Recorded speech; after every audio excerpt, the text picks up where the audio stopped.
This week is full of macro events, but the most important one comes in 2 days on the 17th with the Fed rate cuts. What can we expect and which four altcoins could benefit the most from them? This is your Altcoin Buzz News. Hey, what's up everyone? My name is Cody, and if you're new here, make sure to like, subscribe, and turn on notifications so you know when we drop latest content. Follow us on Twitter, altcoinbuzz.io, and as always, is not financial advice, and wish the best of luck in your crypto ventures. Also, make sure to join us for our X Spaces, Tuesday to Friday at 9 a.m. EST, link down below. All right, good morning, you guys. We have a big week ahead. Starting off first, Bitcoin. It does look like we want to come down here and retest this level. At least, at the very least, I think we'll probably see around 113.5 down to the top of this level here. But I am looking for bids anywhere in this blue box between 112 and 113.5.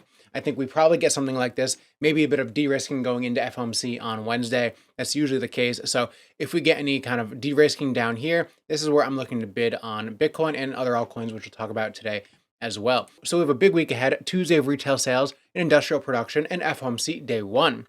Then on Wednesday, we have housing data, building permits, and the FOMC rate decision and Powell's presser. Then on Thursday, we have jobless claims and the Philly Fed index. Markets are watching the Fed. The outcome could fuel the next leg up for Bitcoin and crypto. We also have Merlin the trader saying Bitcoin 2017 versus 2025. The same setup, the same cycle. Red built the base, blue loaded the bags, and green launched portfolios. The script hasn't changed, only the scale. This time it's explosive. So you can see here, we have this is 2017 Bitcoin versus where we are currently in the cycle right now. And I do believe this is pretty close, actually. I like how he has set this up. We are pretty much at stage 4. So we're not necessarily early to the cycle. You know, this isn't early in the cycle anymore. But the most explosive moves usually come towards the end of the cycle. And you just have to watch out because then we get a pretty sharp correction usually afterwards. Then we have, at the same time, Glassnode saying US spot Bitcoin ETFs saw net inflows of 5.9 thousand Bitcoin on September 10th, the largest daily inflow since mid-July. This pushed weekly net inflows positive, reflecting renewed ETF demand as Bitcoin consolidates above 114,000. And then the Kobayashi letter says the time has come. On Wednesday, the Fed will cut rates for the first time in 2025 and blame a weak labor market. This will be just the third year since 1996 where the Fed rate cuts while the S&P 500 is at record highs. So what happens next? So in fact, US stock valuations have reached their highest levels on record, according to Bloomberg, and this surpasses the dot-com bubble in the 1929 peak before the Great Depression, which is a little bit scary, but it also may be justified as the world experiences its biggest technological revolution in 20 plus years. It's a rather unique situation for the Fed this time around. Typically, the Fed cuts interest rates in a weak economy with stocks well below record highs. While the strength of the economy is up for debate, GDP growth remains robust, and GDP is growing at 3% plus per year. So here's why. The labor market is cracking, forcing the Fed to cut rates. The index of U.S. consumers saying jobs are plentiful declined to 31.4 in July, the lowest level since 2021. This is down 22 points over the last 2 years, as the labor market has materially slowed down. Now rate cuts will add fuel to the fire. We can expect the Fed to cut interest rates by 25 basis points on Wednesday, with the S&P 500 at a record. There have been 2 years since 1996 where rate cuts have happened, with stocks at record highs, 2019 and 2024. So what came next? When the Fed cuts rates within 2% of all-time highs, the S&P 500 typically loves it. In 20 of the last 20 times this has happened, the S&P 500 has ended higher 1 year later. The S&P 500 has risen an average of 13.9% over the following 12 months. So this is crazy. In 20 of the last 20 times this has happened, the S&P 500 is up almost 14% higher just 1 year later, which is huge moves for the S&P 500. And so every single time it's happened over a year period, there is massive growth. However, over the immediate term, such as the next 30 days, results are more mixed. Since 1980, the S&P 500 has fallen in the following months 11 out of 22 times that has happened, so 50% of the time. Particularly in the late 1980s and early 1990s, stocks saw weakness over the short term. So over the next 30 days, there could potentially be weakness in stocks as we sell off potentially. I mean, we are at all-time highs as we sell off over the next 30 days, but over the next year, we will be higher, at least in, stock terms. Crypto typically drops before, and so it kind of bottoms out before stocks. So we're going to get to that in a second. So this time around, we expect a similar outcome. There'll be more immediate term volatility, but long-term asset owners will party. So what do we think? So because interest rates are coming into rising inflation and the AI revolution only adding fuel to the fire. Gold and Bitcoin have known this, and the straight line higher price action we've seen in these asset classes is pricing in what's coming. Gold and Bitcoin know lower interest rates in already a hot backdrop will only push assets higher. It's a great time to own long-term assets. And as Ted says, rate cuts are generally bearish in the short term. This is because the Fed usually cuts rates when the economy is in some turmoil. Just look at the US stocks indices after 3 months after the first rate cut. For the S&P 500, it's flat, the Nasdaq barely positive, and the Russell 100 and 2000 down 4 to 4.6%. That doesn't mean the crypto market will be bearish for the next 2 to 3 months. Usually crypto bottoms before US stocks, and this time it would be the same. So potentially we could have had a bottom before this happens. I'm not saying we're not going to go down still over the next week, but it is potential that the bottom is formed for Bitcoin, at least the local bottom, before we continue higher over the coming months. As crypto usually bottoms before a lot of stocks. A quick shout out to Surge. It's this risk-free prediction game on Telegram where you just swipe to guess pump or dump, earn rewards, and pick up some market skills while you're at it. They've also kicked off a daily giveaway. It's super simple. Every day there's a coin of the day, and today it's TON. All you have to do is swipe to find it on the Surge app, screenshot it, and drop it under their tweet. So check out Surge, have some fun swiping, and maybe snag some prizes along the way. So for the first altcoin today that could benefit the most from this, we have Solana. So Lark Davis says Solana feels like it's lining up for the trade of the cycle. ETFs coming, treasury purchases, upgrades making it faster and cheaper as price goes higher. Bitwise CEO Matt Hogan thinks that Sol could be in the position similar to Bitcoin was at 40K and ETH was at 1600, meaning Solana's bullish tailwinds could ignite a 3x in price within a short matter of time. We also have Mark saying Sol just saw $255 million in net stablecoin inflows, while ETH saw $132 million. So Solana is outpacing Ethereum right now. At the same time, Solana Daily says DeFi on Solana is seeing more strong momentum with Solana DeFi TVL just hitting a new all-time high at 13.19 billion. Index volume surging past 27 billion alongside 63 million daily transactions. And then we have Zoomer, which actually just came out a couple of minutes ago.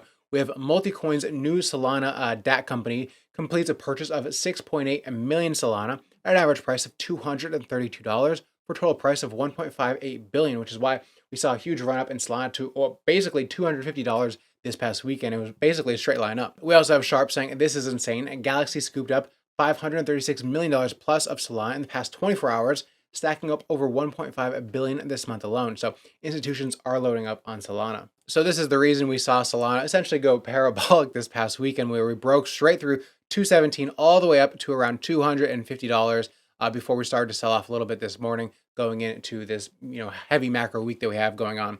Now, I ideally wanted to come down here towards 217. Not sure if we get that unless Bitcoin really drops harder. I think more likely for Solana, since it is one of the stronger assets, it'll most likely maybe come down here at the lowest towards like the 220s, but it will consolidate somewhere around here and then continue higher. I don't think it'll do a full clean retest. I mean, I'd love it, but I don't think it'll come all the way back down here. So I'm going to be looking for Solana to consolidate over the next couple of days or so with the news coming out, and any kind of purchases between around 220 and around 235, I think is probably pretty good as we're going up towards 260 pretty quickly, in my opinion. And then the next altcoin we have is the Say network, which now clears $5.5 billion of stablecoin flow daily.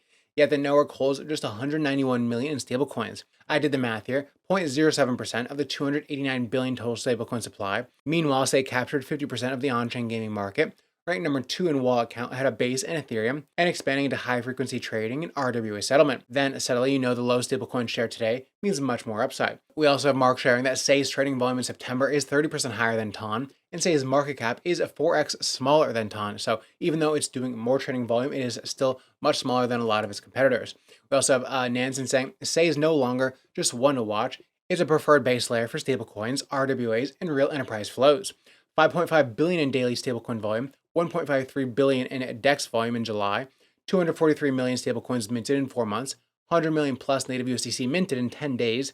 The daily active addresses tripled to 800,000 and 1.8 million in daily transactions. Now, Say is also coming into an area that I really like. The only thing I am a bit worried about is, it's coming into this area before New York Open and before we have rate cuts. So it's a little bit early for it to be coming here, in my opinion, which means I think we could overshoot this exact target. I don't think we're going to stop directly here at this target. So it's possible we come down here, we consolidate a little bit, and then we reclaim and then come back higher. So I'm going to be watching for that. I'm not going to enter directly on, the first tap. It comes down here towards my level around 30 cents. I'm going to wait for a little bit of strength to show that there are actually buyers here who want to scoop this up and it doesn't want to continue all the way back down here.